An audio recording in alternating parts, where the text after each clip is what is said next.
Nascido na capital paulista e conhecido como Tomate, ele se associou à torcida São Paulina em 1988 e depois de 2 anos assumiu a presidência da torcida com apenas 16 anos. Com uma participação intensa no período vitorioso do tricolor paulista, no início da década de 1990, viajou diversas regiões do país para acompanhar o clube. Desde 2011 é presidente da escola de samba mais jovem do Grupo Especial, além de ser presidente da Liga das Escolas de Samba de São Paulo no biênio 2025-2027. Em sua atuação, ele reúne o apreço pelo progresso, o respeito às tradições e é conhecido pelo diálogo direto e por sempre manter abertas as portas de sua sala a quem deseja contribuir de maneira efetiva para o Carnaval. O SampaCast de hoje recebe o presidente da Dragões da Real e da Liga São Paulo, Renato Rodrigues. O futebol e o carnaval, acho que são grandes paixões aí do brasileiro, e o carnaval sempre teve muito junto com a questão das torcidas, né? Grande parte das torcidas tinham seus blocos de carnaval. Quando nós fundamos a Dragões, nós fundamos com um grupo de amigos da torcida, né? Mas com um propósito já um pouco diferente, da gente realmente separar o carnaval do futebol para viver momentos diferentes, viver situações diferentes. O samba ele é cultura, mas ele também é entretenimento, ele também é um evento. As pessoas acham que o carnaval ele é só na virada do ano, e na verdade o carnaval, quando acaba um carnaval já começa outro. Você tem uma série de profissionais que você precisa rever esses contratos, saber quem vai seguir com você. E nesse primeiro ano de carnaval nós quase já voltamos no desfile das campeãs, que isso é uma coisa inédita que até hoje nunca aconteceu no Carnaval de São Paulo. Uma escola subir de grupo e no primeiro ano já ir para o desfile das campeãs. Então nós levamos para a cultura, para o carnaval, justamente a questão do planejamento. A palavra planejamento era uma coisa não muito usual no mundo do carnaval num passado recente, né? As escolas de samba, elas não eram tão organizadas como elas são hoje. Bom dia, boa tarde e boa noite. Eu sou a Heloíse Ramada e este é o SampaCast, o podcast oficial da Rede Câmara São Paulo. E ao meu lado hoje, a Ana Beatriz. Tudo bem, Bia? Seja muito bem-vinda. Tudo bem, Elo? Muito prazer estar aqui. Olá São Paulo, olá Brasil, olá Renato Rodrigues. Seja bem-vindo ao SampaCast. Muito obrigada pela sua presença. Obrigado a vocês pelo convite. É um prazer enorme estar aqui hoje para a gente poder falar bastante aí de assuntos de grande paixão do brasileiro. Renato, vamos começar pelo começo, contar um pouquinho da sua história. Você é nascido aqui em São Paulo, você cresceu em qual região? Como que foi esse seu período da infância? Nascido em São Paulo, né? Criado na Zona Norte, morei grande parte do tempo da minha vida ali na região de Santana, e depois fui para Casa Verde, onde fiquei muito tempo, até depois de casar e mudar de região. E como foi esse seu período da infância? Assim, foi uma infância com boas lembranças? Olha, uma infância bem diferente do que a gente vê hoje, né? Antigamente nós não tínhamos acesso à internet, não tinha celular. Eu acho que as crianças podiam andar um pouco mais livres e soltas pelas ruas. Eu me lembro que eu estudei muito tempo no Tietê, né? Clube de Regatas Tietê, que hoje ele virou um centro esportivo da prefeitura. E ali a gente tinha esporte, eu joguei muito tempo basquete, até os meus 14 anos, quando eu acabei ali o ginásio no Tietê, eu joguei basquete. Aí depois de lá eu mudei para Casa Verde, aí fui para o ensino público também, e ótimas lembranças, graças a Deus. E aproveitando que a gente está falando de infância, Renato, você é conhecido como Tomate, certo? Conta pra gente a história desse apelido. Ele vem da sua infância também? Vem do Tietê, justamente jogando bola, num dos primeiros dias de aula, num dos primeiros momentos ali na própria escola, né? E a gente jogando bola, ali eu fiquei muito vermelho, né? De suor, de calor, misturando tudo. E aí um dos amigos, eu me lembro muito bem, ele no dia apontou assim e falou: nossa, ele parece um tomate. E aí você fica bravo, né? Quando você fica bravo, o apelido pega. E aí depois pegou e virou o Tomate. Hoje, se você perguntar quem é o Renato, a maioria das pessoas não conhece. E, Tomate, vamos começar então, né, falando sobre a sua ligação com o carnaval e com o samba. É uma coisa que vem também desde pequeno, uma questão de família, teve influência, como que é? Não, minha mãe sempre gostou muito de carnaval, mas ela não era uma sambista atuante, ela era uma telespectadora, né? E o carnaval ele começou a entrar na minha vida através da minha paixão do futebol. Então, são paixões que se conflitam, né? Que sempre se agrupam, que é o futebol e o carnaval, acho que são grandes paixões aí do brasileiro. E o carnaval sempre teve muito junto com a questão das torcidas, né? Grande parte das torcidas tinham seus blocos de carnaval. E eu, como participante da Dragões, a gente começou a se aproximar muito de algumas escolas, né? Eu, no meu caso, eu era vizinho do Peruche, da Unidos do Peruche, então participava assim, muito de verdade, assim, exaustivamente do Peruche, com ala, depois na bateria, até que a gente resolveu fundar a Dragões, né? Então todas as torcidas na época já tinham ou escola de samba ou blocos, e nós optamos no ano de 2001 fundar, no ano de 2000, né, fundar a nossa escola de samba, para 2001 a gente fazer o primeiro desfile. E você é presidente da Dragões desde 2011. Conta pra gente como é, o que mudou na sua vida desde 2001, quando vocês decidiram criar aí, fazer diferente do que os outros blocos de carnaval faziam, as outras torcidas. Todo mundo tinha o seu trabalho, na sua ocupação. Eu venho da iniciativa privada, trabalhei muitos anos numa grande corretora de seguros do país. E quando nós fundamos a Dragões, nós fundamos com um grupo de amigos da torcida, né?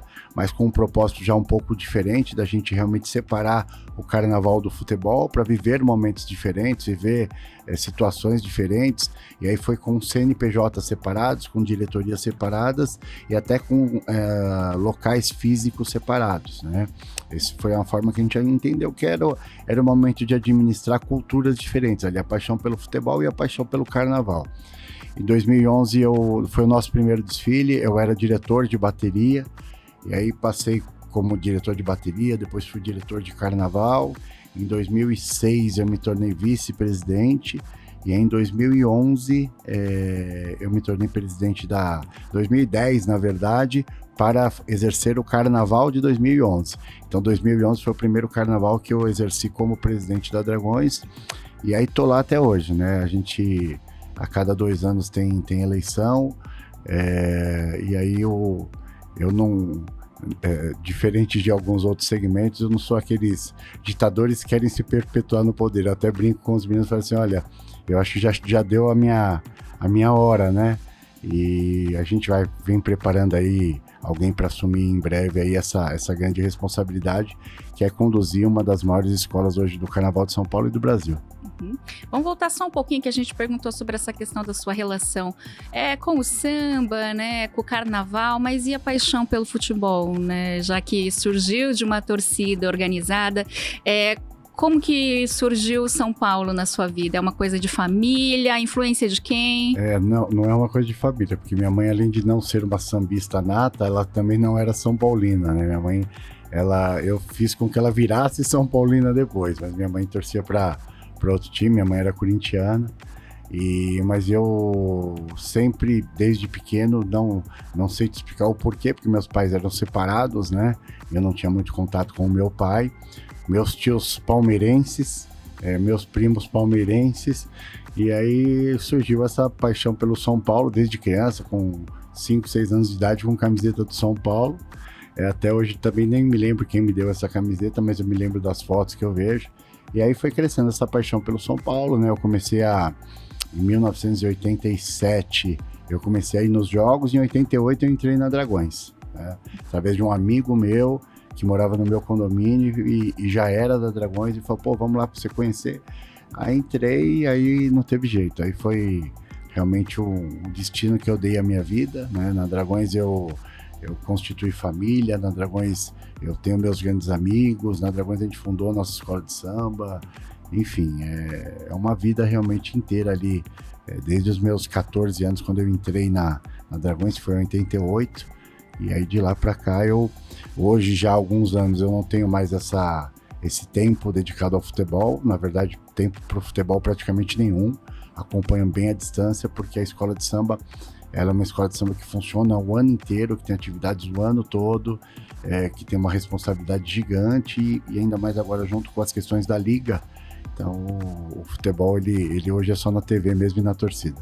E essa questão, né, de quando você é um torcedor de um time sozinho, depois você associa a uma torcida, é o mesmo como o carnaval? É quando você deixa só de apreciar o carnaval e passa a fazer parte de uma escola de samba? É mais ou menos o mesmo sentimento? Eu acho que assim, a diferença pro carnaval é que dificilmente você vê um torcedor de futebol trocando de time, né? Isso é muito difícil, só se você tiver alguma questão mesmo de marido e mulher, mãe e filho, alguma coisa. Mas é difícil você ver uma pessoa mudando de time. Escola de samba já é um pouco diferente. O samba ele é cultura, mas ele também é entretenimento, ele também é um evento. Então, às vezes, a pessoa ele passa a frequentar uma determinada escola de samba, talvez ali ele não sinta tanta empatia, ou não sinta tanta sinergia com a forma dele ir, etc. E ele acaba indo visitar outras, acaba se encantando. Acontece, às vezes, a pessoa desfilar em 2, 3 escolas de samba no mesmo ano, inclusive, né? Então a pessoa tem a paixão pelo carnaval, às vezes não é nem a paixão pela escola de samba. Outras pessoas já não, outras pessoas elas carregam aquela escola de samba no peito, defendem só a escola de samba e acham errado. Não tem que desfilar em outra, não, tem que ser só da Dragões ou só de outra escola. Mas aí é fora o íntimo, é cada um enxergar de uma forma. Eu acho que o importante é todo mundo ser feliz. Você falou que existe uma diferença muito grande do futebol para a escola de samba, porque funciona o ano todo. Conta pra gente como é mais ou menos essa sua rotina, o que você faz assim diariamente, como é as funções realmente de um presidente. Uma escola de samba, ela é como se fosse uma cidade, né? Você tem todas as atividades, então você tem funcionários o ano inteiro, você tem demandas. Então, quando as pessoas acham que o carnaval ele é só na virada do ano, e na verdade o carnaval, quando acaba um carnaval já começa o outro. Você tem uma série de profissionais que você precisa rever esses contratos, saber quem vai seguir com você, quem você não quer que siga, aí você vai procurar outros profissionais no mercado. Aí começa a temporada realmente de planejamento de uma escola de samba, onde você vai escolher qual é o próximo tema do carnaval para o próximo ano, depois da equipe formada, você parte para a escolha de escolher, depois do tema, o samba enredo, a parte dos desenhos, a parte artística, a parte de confecção, e tudo isso trabalhando. E ao mesmo tempo, essa parte artística, a parte do próximo desfile de carnaval, você tem a sede social da escola, com as suas atividades funcionando, os funcionários da sede social, você tem o barracão, né, que a gente chama de fábrica do samba, onde estão lá a questão das alegorias, você tem a sede social, que também tem os seus trabalhos sociais, né, então a gente tem um departamento social também muito atuante, com inúmeras campanhas de solidariedade, de cuidar de pessoas em vulnerabilidade. Então a escola de samba é muita coisa de verdade. Você chega nessa época que você está próximo do carnaval, você tem mais de 150 funcionários trabalhando em uma escola de samba. Então isso realmente demanda um trabalho gigantesco, muito planejamento. Eu, enquanto presidente da Liga, também eu tenho a organização de todo o carnaval, tem a relação com os órgãos públicos, né? Então a gente tem muita coisa realmente para fazer. E quando vocês começaram, né, quais foram os maiores desafios? Porque você falou aí, é muita coisa. Vocês tinham noção de que seria isso? Ou foram descobrindo ao longo do tempo? A gente brinca que quando nós fundamos a Dragões, nós fundamos num propósito de as torcidas, como cada uma já tinha sua escola de samba ou seu bloco, teoricamente eles ficavam juntos durante o ano no futebol, aí você tem aquela pausa pro carnaval, e essa pausa, no caso da Dragões, cada um ia para um lado. E por isso que a gente fundou a Dragões. Mas quando nós fundamos a Dragões, a gente não tinha a menor pretensão de imaginar que a Dragões seria a potência que ela é hoje, né? Então, foi uma coisa que pra gente foi muito difícil, porque você começa do zero, todo começo é difícil, principalmente quando você não tem apoio, a questão financeira. O nosso primeiro desfile de carnaval, ele não tinha verba, então você para desfilar ali, você primeiro tinha que desfilar um ano sem verba e tentar ser campeão para poder desfilar num próximo ano aí sim com uma pequena verba, a gente não tinha direito nem ao ônibus, nada. Então assim, o primeiro ano foi muito difícil, justamente essa questão financeira, essa questão de você formar uma comunidade, né? Mas aos poucos as coisas foram fluindo. No primeiro ano a Dragões foi campeã já, e aí a gente começou a falar, poxa, acho que essa brincadeira aí vai dar certo, né? E aí as coisas aconteceram muito rápido na Dragões, né? O segundo ano nós não fomos campeões, mas no terceiro ano fomos campeões, no quarto ano fomos campeões, até chegar na Liga, né? No grupo de acesso do Carnaval de São Paulo. onde em 2011 nós fomos campeões e subimos para o grupo especial. Ainda somos, né, a escola mais nova do Carnaval de São Paulo, no grupo especial. Então isso é uma coisa até que dificilmente mude, né, porque as escolas todas já estão fundadas já há muito tempo. E aí, graças a Deus, 2012 para cá, a Dragões ela sempre se mantendo entre as primeiras colocadas, 3 vezes vice-campeã nos últimos anos, às vezes até empatada com a escola campeã, e numa ascendência muito bacana, muito legal, uma escola bem organizada, uma escola muito de família, né? Uma escola onde a única quadra de escola de samba do Brasil que tem um espaço kids voltado exclusivamente para as crianças, uma área construída e pensada nas crianças, e assim a gente vai administrando a nossa escola, que a gente chama de um lugar de gente feliz. E você falou, eu queria perguntar dessa falta de verba que você falou no primeiro desfile, mesmo assim, teve desfile, colocaram na avenida. Queria saber como é que foi essa organização e se para você foi o evento mais marcante, o desfile mais marcante, ou tem algum outro? Olha, foi na raça mesmo, né? Um ajuda daqui, o outro ajuda dali, faz rifa. Tinha uma coisa que no passado os clubes de futebol, os times de futebol de vários, as torcidas faziam, que era chamado Livro de Ouro. O Livro de Ouro era um livro de arrecadação, onde você ia lá, escrevia seu nome, falava eu, fulano de tal, estou doando, tal. Então foi muito que na base do pedir mesmo, me ajuda aqui nesse ano, a gente está começando, né? E aí outras escolas de samba também que a gente tinha contato, me dá um pouquinho de tecido, me dá madeira, me dá isso. E aí foi dessa forma. Mas se você perguntar para mim que ano foi mais marcante, eu acho que foi... Eu tenho 2 anos que são muito importantes, eu acho, na história da Dragões, que foi 2012, que foi o primeiro ano, né? Primeiro ano de desfile, que a gente fez um tema falando de mães. Então já é um tema extremamente emocionante, um tema que foi muito legal. E nesse primeiro ano de carnaval, nós quase já voltamos no desfile das campeãs, que isso é uma coisa inédita, que até hoje nunca aconteceu no Carnaval de São Paulo. Uma escola subir de grupo e no primeiro ano já ir para o desfile das campeãs. Então 2012 e 2017, que foi o nosso primeiro vice-campeonato, mas sobretudo não foi pelo vice-campeonato que nós ficamos empatados, inclusive com a campeã. Foi pela Dragões, pela primeira vez, ter levantado o AMB de verdade. Nós levamos para a avenida um tema do Nordeste, que era uma alusão àquela música Asa Branca, que ela mostra o sofrimento e a saga do nordestino, que sai lá do meio do árido, vem no pau de arara para chegar e lutar na cidade, né, na grande cidade, nos grandes polos. E a gente falou sobre essa música de Luiz Gonzaga. O desfile foi extremamente aplaudido, o povo caiu para dentro mesmo, e ali a gente percebeu que foi a virada de chave da Dragões. Foi a virada de chave da Dragões. O pessoal falou, nossa, quem é essa escola, né? E de lá para cá a gente viu que a escola mudou muito, se transformou e graças a Deus vem colhendo frutos e vem crescendo bastante.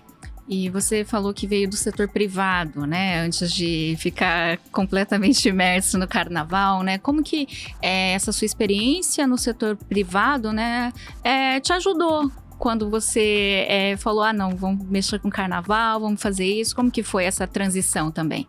A gente trouxe justamente isso, muita coisa do que eu aprendi eu trabalhei já em 3 ou 4 empresas, né? Mas eu fiquei muito tempo por último nessa grande corretora, né, que eu fiquei, seguradora, na verdade não era uma corretora, era seguradora, que era Porto Seguro, e eu fiquei muitos anos lá, fiquei 11 anos lá lidando e gerenciando pessoas, né?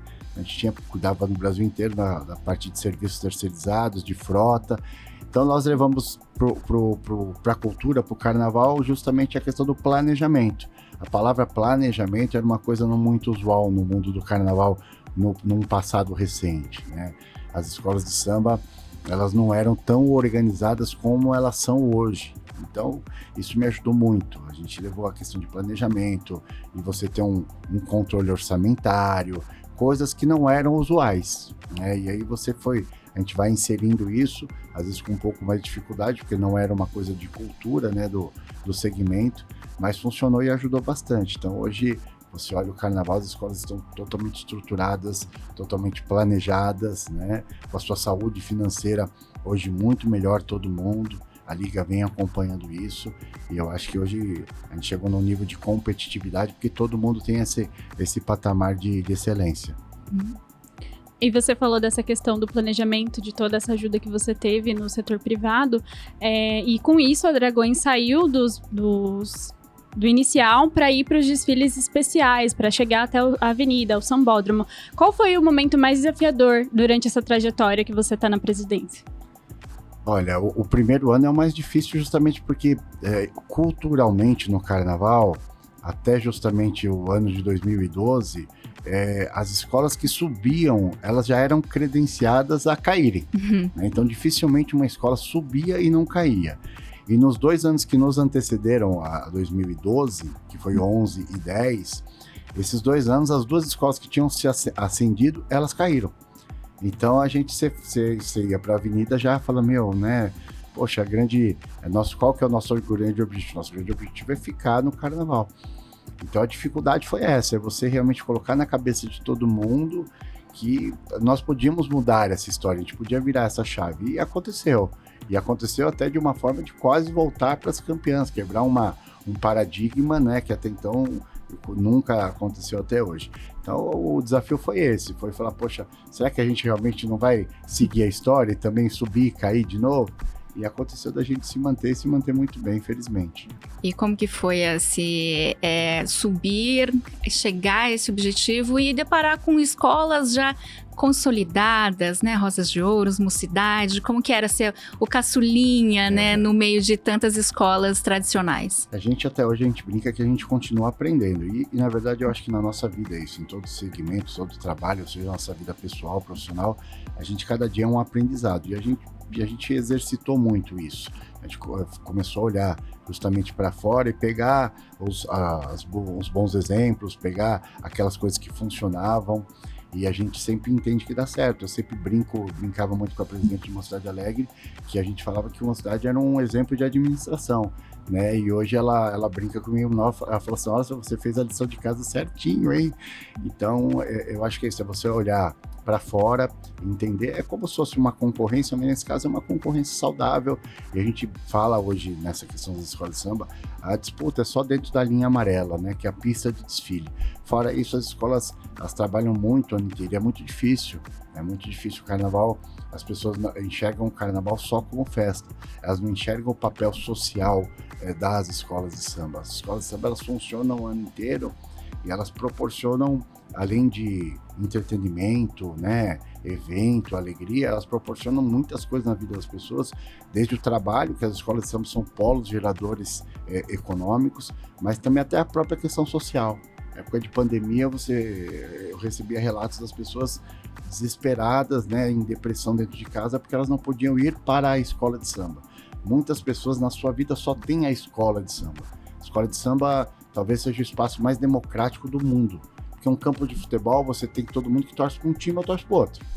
Na escola de samba, dentro da pista, você tem torcedores de todos os times, porque na Dragões não desfilam torcedores de todos os times, nas outras escolas também, desfilam pessoas de diversas religiões, pessoas de diversas ideologias políticas, só que todas aquelas pessoas naquele momento, ou naqueles ensaios que antecedem o desfile, todas elas estão em busca de uma coisa só, você quer ser campeão do carnaval, vestindo a camiseta daquela escola de samba. Então, a escola de samba realmente ela tem o poder transformador de agregar pessoas de diferentes classes sociais, né? Pessoas que naquele momento ali você coloca o CEO de grandes empresas como estagiário, e os dois ali têm a mesma importância no papel fundamental de um desfile de carnaval. Você acha que isso é a grande beleza do carnaval? Eu não tenho dúvida de dizer, eu acho que a grande magia, eu uso isso em palestras que a gente faz, eu acho que a grande magia do carnaval é isso, é você colocar pessoas que nunca se viram na vida e no dia seguinte elas estão lá com o mesmo objetivo. Então isso aquela pessoa que está do seu lado, ela pensa totalmente diferente em tudo de você na vida. Ela não gosta de nada do que você gosta, mas quer a mesma coisa que você. Quer pôr a fantasia dela, quer ser feliz na avenida e quer ser campeão do carnaval do seu lado. E é lá na quadra, se você torce pro time A ou B, se você é esquerda ou direita, ela vai estar te abraçando e comemorando o título. Então, eu acho que o carnaval ele tem uma magia inexplicável. E isso que é o mais legal, né? Porque todo mundo se une. E aí, diante dessa multidão, tem uma estimativa mais ou menos de quantas pessoas passam pela escola de samba todo ano, ou que desfilam? Tem um número aí? Existe um número médio no Carnaval de São Paulo hoje, que desfilam entre 2.500 a 3.000 pessoas por escola de samba, né? Agora que passam pelas escolas, aí é um número muito grande, porque você tem muitas pessoas que vão visitar, tem muitos curiosos, tem muito turista que vem para São Paulo. São Paulo é uma cidade que recebe muito turista, e muito turista de negócio também, que passa os finais de semana em São Paulo. Então, o número de pessoas, por exemplo, se desfilam às vezes 2.500 pessoas numa escola, tem site num final de semana, vésperas de carnaval, que você coloca 4, 5 mil pessoas lá dentro, né? E às vezes dessas 4 mil pessoas, 3 mil não são desfilantes da escola, 3 mil são visitantes. Então é um número muito grande, e aí você pega isso e multiplica por 32 escolas, que é o número das escolas da Liga, fora as escolas da UESP, que é uma outra entidade que tem mais 62 escolas de samba. Então os números do carnaval são muito grandes. E essa questão do trabalho social, né, que você já falou, né, a questão de uma escola de samba num território pode mudar, né, a realidade dessas pessoas, né? Fala um pouquinho mais sobre essa questão do trabalho social. Eu acho que a escola de samba, a gente vem, inclusive, dividindo isso muito com o poder público. Diga-se, né, o poder público na nossa cidade, a gente tem um investimento como nenhuma outra capital tem.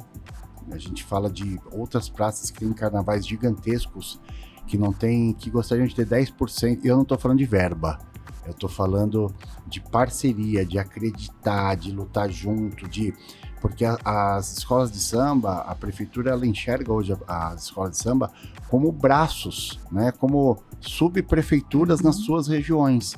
Então, algumas regiões que nós estamos, às vezes não tem subprefeitura. A subprefeitura cuida, ela está num bairro e cuida de 4, 5 bairros no seu entorno. E as escolas, às vezes, estão nos fundões ali do Grajaú, do Itaim Paulista, né, do fundão lá da Zona Norte, da Zona Oeste. E elas são polos de cultura, são polos de saúde. A escola de samba abre as suas quadras para fazer campanha de vacinação, campanha de doação, entrega de cesta básica. Então, além, obviamente, da formação, né? Mas o principal papel de uma escola de samba é ser uma escola, é formar. Então, nós formamos crianças, formamos um menino que quer entrar numa bateria, que quer desfilar como um casal de mestre de porta-bandeira, quer aprender a cantar, quer desfilar numa comissão de frente. Então, o grande papel da escola de samba, além dela acolher as senhoras, acolher os senhores, né, as velhas guardas, as baianas, é também ensinar as crianças o papel que é uma escola de samba. Então, é muito mais do que um desfile de carnaval. Uhum. Excelente. Renato, nós temos ainda muito a falar sobre a sua trajetória na Dragões da Real, na Liga São Paulo, mas precisamos dar um rápido intervalo. SampaCast volta já.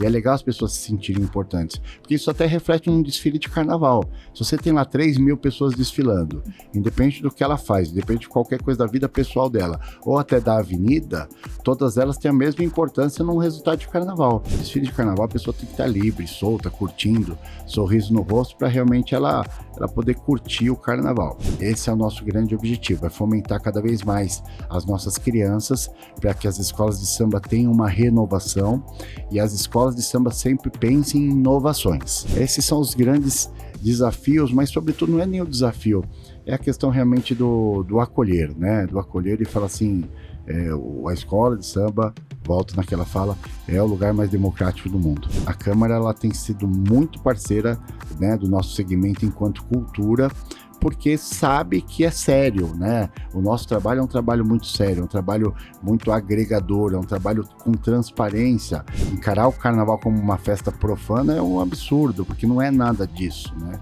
Os desfiles de escola de samba, eles ocorrem no período do carnaval, mas é um teatro a céu aberto que poderia ocorrer qualquer época do ano. Estamos de volta com o SampaCast, que hoje recebe o presidente da Escola de Samba Dragões da Real e também o presidente da Liga São Paulo, Renato Rodrigues, o Tomate. Tomate, vamos voltar. Você estava falando sobre a questão do impacto social, né, que uma escola tem ali em seu território, né, várias escolas espalhadas por toda a cidade, né, Bia? E vamos falar um pouquinho mais sobre essa questão da economia, o quanto o carnaval movimenta a economia aqui da capital paulista. Olha, hoje as escolas de samba, elas recebem uma verba, né? Elas recebem uma verba municipal, mas recebem outras verbas, que é a verba da televisão, recebe a verba da prefeitura e dos acordos comerciais que a Liga faz para poder colocar esse carnaval na rua. Hoje o investimento de uma escola de samba, ele é pelo menos 3 vezes esse orçamento que ela recebe. Então o que as escolas de samba precisam fazer? Elas precisam ir atrás de cada escola, né? Dos seus patrocinadores, de leis de incentivo, de venda de fantasia, realização de eventos para poder compor esse custo. Uma escola de samba, como ela emprega muita gente e ela compra muito material dentro da própria cidade, esse dinheiro ele circula dentro da própria cidade, os impostos gerados ficam dentro da própria cidade. Então, a gente entende que o carnaval ele tem um papel fundamental durante todo o ano. Existem empresas na cidade criadas exclusivamente para vender produtos de carnaval. E as escolas de samba compram produto de carnaval o ano inteiro, porque elas, como eu disse, acabam o carnaval em março, e em maio você já está reproduzindo o carnaval do próximo ano. Então, dessa forma, você faz a economia girar em vários segmentos, né? Com a realização dos eventos também, porque os eventos não param, os eventos são de março a março, e com isso você vai gerando, além do emprego, a questão de turismo é muito grande. Então hoje muitas empresas, né, que trazem seus funcionários para São Paulo procuram as escolas de samba para workshop, para palestra, para fazer imersões. Então a questão corporativa hoje dentro do carnaval se tornou muito forte.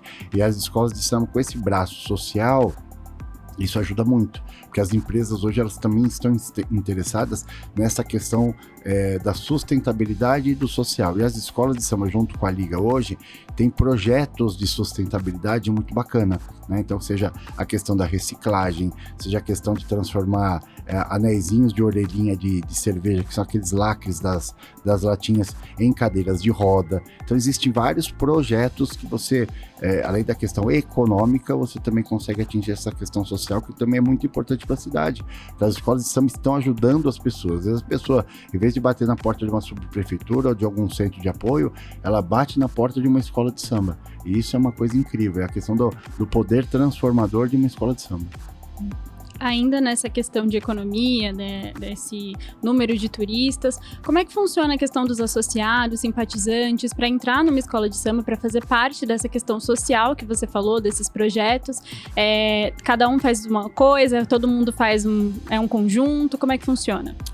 A escola de samba, ela tá de portas abertas para receber todo mundo, né? Não existe preconceito algum, de forma alguma, seja pelo lado que você pensar. A escola de samba, como eu disse, é a questão de ser muito democrática.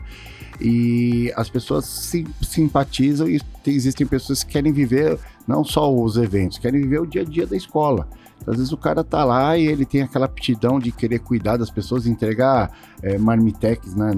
A maioria das escolas fazem isso. Durante uma vez por semana, saem pra rua para atender as pessoas que ficam no seu entorno, moradores de rua, campanha do agasalho e assim por diante. É uma coisa meio que automática, né? Se você tem sinergia, você tem aptidão para isso, você se oferece dentro da escola de samba, você levanta a sua mãozinha, eu queria saber como eu posso ajudar. E quando alguém levanta e fala a mão como eu posso ajudar, fala, opa, vem pra cá, que falta de lugar para ajudar não será. Eu acho que é muito bacana isso, porque como existe essa questão muito democrática dentro, as pessoas falam assim, poxa, que legal, né? Eu não preciso ser nada para poder ajudar. E é legal as pessoas se sentirem importantes, porque isso até reflete um desfile de carnaval. Se você tem lá 3.000 pessoas desfilando, independente do que ela faz, independente de qualquer coisa da vida pessoal dela, ou até da avenida, todas elas têm a mesma importância num resultado de carnaval. Se uma pessoa errar, 2.999 vão deixar de gritar que são campeões do carnaval por causa de erro de um. Então isso é muito sério, né? Para pensar. Se você fizer uma estatística, nossa, mas só se uma pessoa que está desfilando pega a fantasia dele, a cabeça dele, e lá na euforia joga para a arquibancada. Acabou o trabalho de todo mundo durante um ano inteiro por causa de uma pessoa. Então você tem a questão de trabalhar a cabeça dessas pessoas, a importância, porque para muita gente é só festa que está desfilando, mas para muita gente é a vida, né? É o sustento, a paixão, então é muito trabalho, mas é bem prazeroso. Bem equipe mesmo, né? É isso aí, é um trabalho de equipe. E qual o desafio, né, de manter o carnaval sempre atrativo, né? Que o carnaval é uma festa super tradicional, mas o mundo muda, a sociedade vai mudando. E como que vocês pensam, né? Você como presidente de uma escola, também da Liga, como deixar o carnaval atraente para que mais pessoas se associem às escolas e que outras venham para cá, fomentem o turismo, a economia. como que vocês enxergam isso? Eu acho que você tem alguns princípios básicos, né? Quando você fala em carnaval, você fala em festa, em alegria. Então, rotulou-se muito os desfiles de carnaval nos últimos anos com paradas militares. Parece um desfile militar, uma marcha militar. E a gente está pregando muito ao contrário. O desfile de carnaval, a pessoa tem que estar livre, solta, curtindo, sorriso no rosto, para realmente ela poder curtir o carnaval. Mas eu acho que o mais importante foi o que nós fizemos nesse ano, depois que eu assumi a gestão. Nós tivemos a ideia de criar o primeiro desfile das escolas de samba mirim aqui na cidade de São Paulo. E aí no dia 12 de outubro, em parceria, a gente chama de Bancada do Samba, em parceria com 12 vereadores aqui da cidade, com o apoio do prefeito, com o apoio da primeira-dama, com o apoio do secretário de Cultura, do secretário de Turismo. Nós fizemos um evento para 15 mil pessoas na Fábrica do Samba. A Fábrica do Samba é onde estão os barracões das escolas de samba. Então, cada escola de samba do Grupo Especial está lá na Fábrica do Samba. E nós fizemos o primeiro desfile das escolas de samba mirim do Carnaval de São Paulo. Então, cada escola levou a sua mini bateria, o seu casal de mestre porta-bandeira, a sua rainha, as suas passistinhas, as suas baianinhas, a sua comissão de frente. Então, cada escola, o seu cantor, cada escola de samba fez um mini desfile, um pequeno desfile, e esse foi um dia inteiro de muita festa, que foi justamente no dia 12 de outubro, foi no feriado de 12 de outubro. Nós convidamos Liga de Escolas de Samba de Crianças do litoral, do interior, então foi muito legal. Foi um dia de festa, o dia inteiro de festa, não foi só desfile.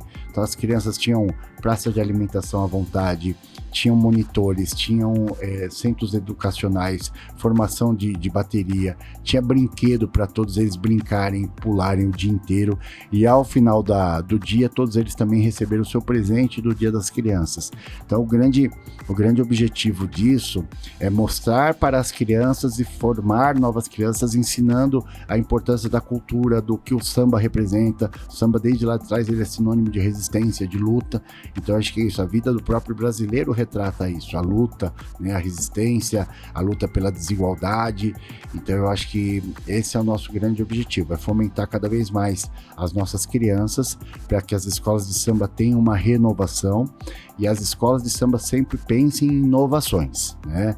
Então eu, por exemplo, eu sou gestor de uma escola de samba que ela faz muita coisa nova. Então nós temos uma feijoada que ela é mensal e ela não cabe dentro da nossa quadra. Eu consigo colocar 1.500 pessoas, que acaba os ingressos em meia hora de venda. Aí nós criamos uma super feijoada que hoje ela é para 6.000 pessoas. E essas 6.000 pessoas hoje também já não consegue mais, então já não é o suficiente. Então, cada hora você tem que ficar pensando coisas diferentes. As pessoas querem viver boas experiências. Então, a escola de samba, o cara tem que chegar na escola de samba, ela tem que estar limpa, ela tem que estar organizada, ela tem que estar sinalizada, ela tem que ter os atendentes desde a portaria, ou cuidando do banheiro, sabe, um ambiente limpo e agradável para o cara voltar e falar, nossa, hoje o carnaval realmente ele tá diferente.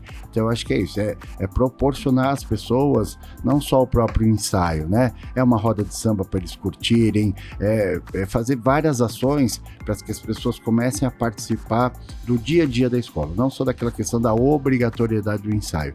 O cara tem que falar assim, hoje eu vou ter que ensaiar de novo, não. Ele tem que pensar, nossa, que legal, hoje eu vou poder ir para nossa escola de samba porque tem alguma coisa lá.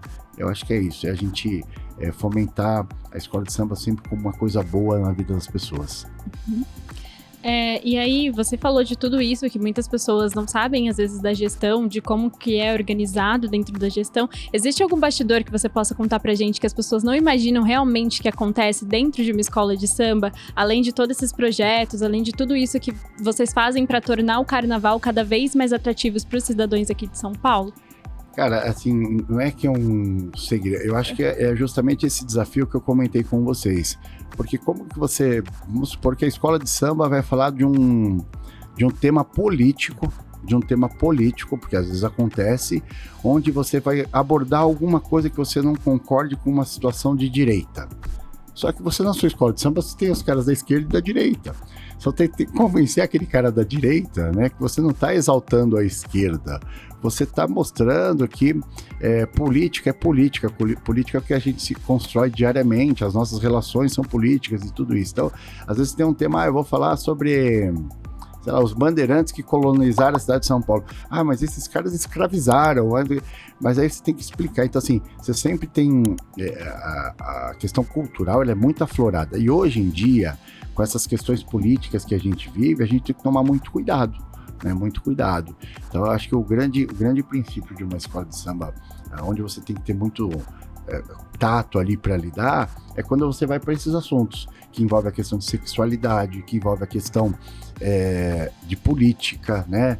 A questão de idade. Você não pode falar para uma senhora de 80 anos, a senhora não pode desfilar que a senhora não consegue andar. Como que você vai falar isso para uma pessoa? Quem sou eu para dizer que uma pessoa não tem direito a ser feliz na avenida? Então eu tenho que arrumar um lugar para colocar aquela senhora, para que ela não prejudique o meu desfile num sentido de competição, porque é uma competição. Mas como que eu vou discriminá-la e falar, a senhora não pode desfilar? Aconteceu isso aí com a gente recentemente. Tinha uma senhora na escola que ela perdeu totalmente o poder de mobilidade e ela, mas eu queria tanto desfilar, tudo. Eu falei, a senhora vai desfilar. Nós colocamos ela sentada em cima de um carro alegórico. Ela foi lá dando tchauzinho, sorrindo, ela virou uma personagem em cima de um carro alegórico e desfilou. A gente tem algumas crianças com problema de paralisia cerebral, né? Só que a mãe e o pai sabem que o sonho daquela criança é desfilar no carnaval. Então você tem que inserir essa criança no contexto, entendeu? Então acho que esses são os grandes desafios, mas sobretudo não é nem o desafio, é a questão realmente do acolher, né? Do acolher e falar assim, a escola de samba, volto naquela fala, é o lugar mais democrático do mundo. E você citou a questão política, a gente está aqui num podcast da Rede Câmara, dentro da Câmara Municipal de São Paulo, né? E você disse também sobre esse projeto das crianças, né, do dia 12, que teve apoio dos vereadores, né, Bia? É importante, né, que uma cidade tão diversa, também com 55 vereadores, que eles também estejam atentos, de olho, dando apoio também a vocês. É importante esse apoio que parte dos vereadores? A gente costuma, as pessoas, como eu disse, né, algumas pessoas, mas dá dinheiro para a escola de samba, para carnaval. Não tá dando dinheiro. Esse dinheiro ele volta. Eu vou dizer para vocês que talvez, sei lá, em 6, 7 vezes mais, porque o número que as escolas, os hotéis são lotados no período de carnaval, lotados, né? Então, obviamente, você tem o transporte sendo fomentado, os restaurantes sendo fomentados, você tem uma cadeia econômica que ela gira em torno do carnaval. O carnaval de rua de São Paulo hoje é um carnaval gigantesco também. Então, quanta cidade não arrecada e não ganha? E a gente está falando de uma questão de desfile de escola de samba que é cultura. A gente fala de temas culturais, a gente proporciona cultura. Então, eu acho que cada pasta tem os seus valores, né? A pasta da saúde, ela tem que ter o tratamento maior possível, obviamente. Existem as prioridades para a prefeitura, mas todas as pastas merecem o seu respeito e o seu espaço. Você ter acesso à cultura é você talvez tirar as crianças da rua, ajudar a ter cultura, esporte. As escolas de samba também são centros esportivos. Algumas escolas de samba têm seus campos de futebol, suas aulas de capoeira, suas aulas de judô. Várias escolas de samba têm esses projetos esportivos. Então, eu vejo dessa forma. A Câmara ela tem sido muito parceira, né, do nosso segmento enquanto cultura, porque sabe que é sério, né? O nosso trabalho é um trabalho muito sério, é um trabalho muito agregador, é um trabalho com transparência. Todo o dinheiro realmente ele é investido e é nisso que eu digo. Obviamente que a prefeitura precisa de receita. O dinheiro que é investido, a prefeitura não gasta com o carnaval, não gasta com as escolas de samba. A prefeitura investe e esse dinheiro volta para o cofre público, mesmo para aquela pessoa que não gosta do carnaval. Da mesma forma que eu posso não gostar de uma outra coisa que é tão importante para a cidade, mas eu tenho que respeitar. Mas eu não vou usar aquele serviço. Se eu moro num condomínio, se eu nunca usar a piscina do meu condomínio, eu tenho que pagar a taxa sobre ela da mesma forma, porque eu escolhi morar naquele condomínio, né? Então, as pessoas não podem pensar só nela ou só no que elas gostam. Tem que pensar que cada segmento da sociedade tem a sua importância. E o carnaval tem um papel muito importante, que as pessoas que não conhecem ou que às vezes até têm um preconceito, elas deveriam estudar um pouquinho mais e elas iam mudar de opinião. E você acredita que esse apoio parlamentar e também todas essas ações que você acabou de citar torna o carnaval algo mais atrativo para as pessoas, para quebrar esse preconceito que muita gente tem como uma festa qualquer, digamos assim? Não, eu não tenho dúvida. A partir do momento que a pessoa conhece, né, tem propriedade de fala, porque ninguém é obrigado a gostar do carnaval ou não gostar. Não tem problema, mas você precisa respeitar. porque nós estamos falando de entidades sérias, às vezes entidades centenárias, né? Nós temos escolas de samba centenárias. Então, você imagina o que essas pessoas não passaram lá atrás, não sofreram lá atrás com a ditadura, com um monte de coisa para chegar até hoje, né? Encarar o carnaval como uma festa profana é um absurdo, porque não é nada disso, né? Os desfiles de escola de samba, eles ocorrem no período do carnaval, mas é um teatro a céu aberto que poderia ocorrer qualquer época do ano. Então, a escola de samba, ela realmente tem um papel na sociedade que eu acho que justamente é um papel que ela tem que fazer, colocar isso para fora dos seus muros. As escolas de samba têm que mostrar para a população, mostrar para o munícipe, como a gente já tem esse reconhecimento da Câmara, do prefeito e de todo o poder público, a importância dela. É mostrar para as pessoas que não é só, não, eles vão lá desfilar em fevereiro. Não, eles vão trabalhar durante todo um ano, vão gerar emprego, renda, trabalhos sociais, trabalhos de saúde, você tira a pessoa da depressão. Eu tenho centenas de relatos de pessoas que falam, nossa, a escola de samba me curou da depressão. Às vezes o serviço público não curou e a escola de samba curou. Então que papel, quanto custa isso, né? Será que isso tem preço? Na verdade isso tem valor, não tem preço. Então acho que é por aí, as escolas mostrarem pro mundo realmente a importância delas. E como que você concilia essa questão? Você tem a sua escola, você tem a sua vida pessoal e você também é presidente da Liga, né? Que além da sua escola, você tem que ter essa visão mais ampla para todos, né? Não é só a sua, são o todo, né? E como que você faz para lidar com tudo isso? Olha, historicamente a Liga ela sempre foi gerida por um presidente da escola de samba, né? Então alguns presidentes de escola de samba passaram pela presidência da Liga. A gente entende que deve ser dessa forma ainda, porque existem muitas particularidades, né? Então, não adianta eu pegar um cara que é do mercado, que não conhece nada de carnaval, de cultura, de samba, e colocar ele para administrar. Ele vai ter que ficar perguntando tudo pra gente, né? Então, não vai... E aí, a cada 2 anos, muda. Então, é um desafio gigantesco, porque, sobretudo, envolve paixão, né? Você tem a razão, mas você tem a paixão. Eu sou o presidente também de uma escola de samba, então se a minha escola de samba deixar de ganhar, como já aconteceu, eu era vice-presidente e minha escola deixou de ganhar. Então eu tenho que olhar para dentro da administração da Liga e ver o que a Liga pode fazer para capacitar melhor os jurados. Isso aí a gente faz junto com todos os presidentes. E quando você fala em Liga, a Liga são os 32 presidentes, sou eu e mais 31 colegas de grupos diferentes, mas que todos querem o bem do carnaval. Então, a nossa ideia é muito diálogo, é conversar bastante, é entender esses problemas, né? Onde o carnaval estava defasado e ele precisa dar um passo à frente, onde a gente precisa melhorar o que a gente já tem, onde a gente precisa ter o resgate da cultura, a valorização das pessoas, de que vale, né, grandes quadras gigantescas se você não tiver os pulmões e os corações lá dentro deles fazendo funcionar. Então é mais ou menos isso, a gente veio implantando dentro da Liga essa filosofia do Liga de portas abertas para ouvir as pessoas se sentirem respeitadas, chegarem no sambódromo e ter um banheiro decente, ter uma segurança, ter um serviço bom, né, preços justos e o espetáculo cada vez maior. Então é uma sinergia muito grande, é uma engrenagem que tem que funcionar com todo mundo junto. Hoje, felizmente, dentro da administração da Liga, a gente não tem lados, a gente não tem situação, oposição, nada disso.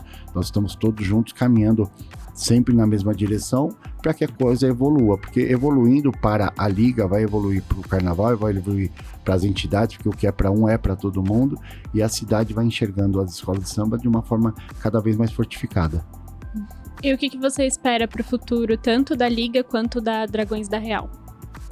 É que o nosso carnaval seja cada vez mais valorizado, né? Que a gente possa seguir mudando a vida das pessoas, que as pessoas enxerguem as escolas de samba com esses papéis fundamentais que eu mencionei e a gente possa crescer e avançar. Vem num crescimento muito grande de verdade, felizmente. Se você perguntar hoje para mim qual seria o próximo grande passo da Liga, depois de cuidar das crianças e cuidar dos nossos velhinhos, a gente chama eles de velhinhos, é uma ampliação do sambódromo, que hoje é um sambódromo que há 30 anos atrás ninguém imaginava que aquilo ia estar cheio, e hoje, nos últimos 2 anos, um mês antes, não tem mais ingressos para vender para o carnaval. E a gente tem uma estrutura cada vez mais reformada, remodelada e ampliada para a gente tornar o sambódromo utilizado não só no período de carnaval, mas o ano todo como um polo formador e agregador inclusivo para as pessoas. Tomate, a gente já está chegando, né, Bia, no final do nosso programa. Agora é o momento do ping-pong. Perguntas rápidas, respostas rápidas também. Vou começar, tá, Bia? Qual é o seu lugar preferido aqui na cidade de São Paulo? Fábrica do Samba. Se São Paulo fosse definida em uma palavra para você, qual seria? Acolhedora. E defina samba em uma palavra. Alegria. Qual é o maior sonho para o futuro aqui da cidade de São Paulo? Justiça. Se o Tomate de hoje pudesse voltar no passado para falar com o Tomate pequenininho, o que você diria para ele? Começasse a batucar mais cedo. Qual é a mensagem que você quer deixar para os jovens, para aqueles que vão ser inseridos no samba futuramente? Olha, que o samba seja leve, que traga muita felicidade para as pessoas, que as escolas de samba, que as quadras das escolas de samba sejam locais que as pessoas reflitam, relaxem, curtam bastante, se abracem e sejam felizes. E o que você faz no seu tempo livre, que deve ser pouquíssimo, né? Eu fico com a minha filha. Dá uma dica cultural para quem tá assistindo a gente. Algum filme, alguma música, alguma coisa que você goste, que queira indicar? Olha, eu vou falar para assistir qualquer desfile de escola de samba e ouvir qualquer samba em enredo. E pra gente fechar, para quem não conhece o Carnaval de São Paulo, qual é o seu recado? Que as pessoas devem conhecer o Carnaval de São Paulo? Primeira coisa é para não perder tempo. E no próximo ano, assim começar a temporada de ensaios, procura uma escola de samba e vai lá viver uma experiência incrível. Vai ser mordido por esse mosquitinho que me mordeu há alguns anos e eu não consegui mais cura nenhuma para ele. Infelizmente, a gente chegou ao fim do nosso programa, mas muito obrigada, Ana, por ter feito essa companhia pra gente hoje, para esse bate-papo super especial com o Tomate. Eu que agradeço, Ela, foi um prazer. Muito obrigada, Renato, pela sua presença, foi uma ótima conversa. Obrigado a vocês, contem com o Carnaval de São Paulo sempre. E é isso, esse foi o Sampaquete de hoje, galera. Semana que vem tem mais. Continuem acompanhando os conteúdos da Rede Câmara pela TV Câmara São Paulo, pelo portal da Câmara e também pelas nossas redes sociais. Não se esqueça também de se inscrever no nosso canal no YouTube. Rede Câmara São Paulo, sua conexão com a política da cidade. Tchau, galera!